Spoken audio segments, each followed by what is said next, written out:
Halo viewers, bersama dengan saya Stacy Holly dari Ilmu Komunikasi Angkatan 2019 Universitas Tanjung Pura.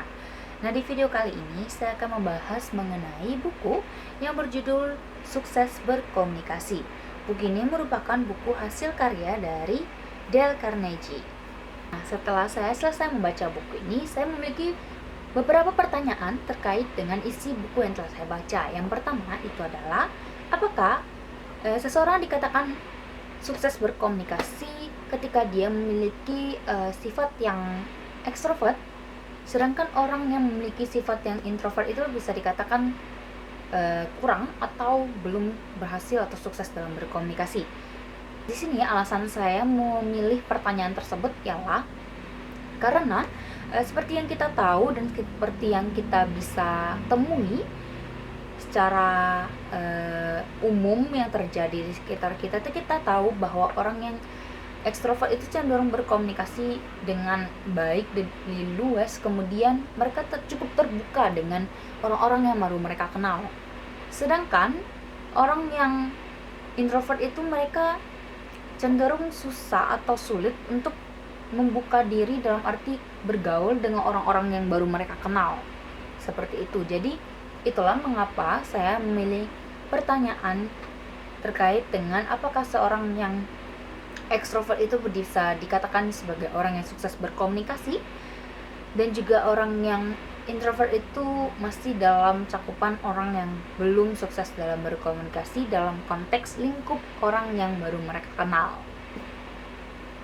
Nah, pertanyaan yang kedua itu adalah, ketika kita berkomunikasi dengan orang lain, kita harus saling memandang atau menatap matanya karena dia adalah orang yang sedang berbicara. Saya memiliki alasan kenapa saya memilih pertanyaan ini, yaitu adalah salah satu contoh yang bisa saya ambil ketika seorang tunanetra menjadi seorang komunikator,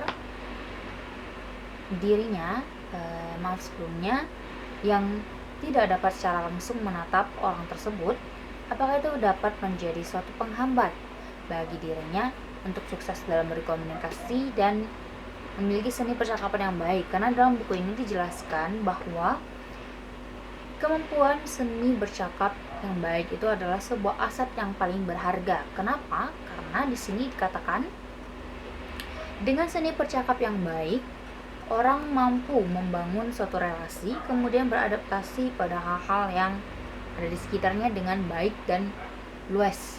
Seperti itu. Pertanyaan yang ketiga adalah pertanyaan terakhir, di mana saya mengambil dari bab keempat yang berjudul Berkomunikasi di depan publik dengan percaya diri dan meyakinkan.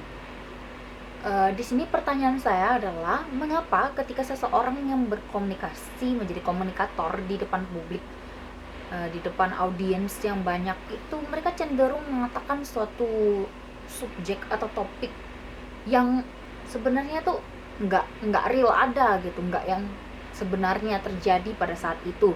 Mereka seringkali mengungkapkan yang bisa dikatakan sebagai suatu komentar yang kosong gitu kan bagi audiensnya. Apakah itu adalah hal yang wajib dilakukan oleh seorang komunikator untuk menjadi sukses dalam berkomunikasi?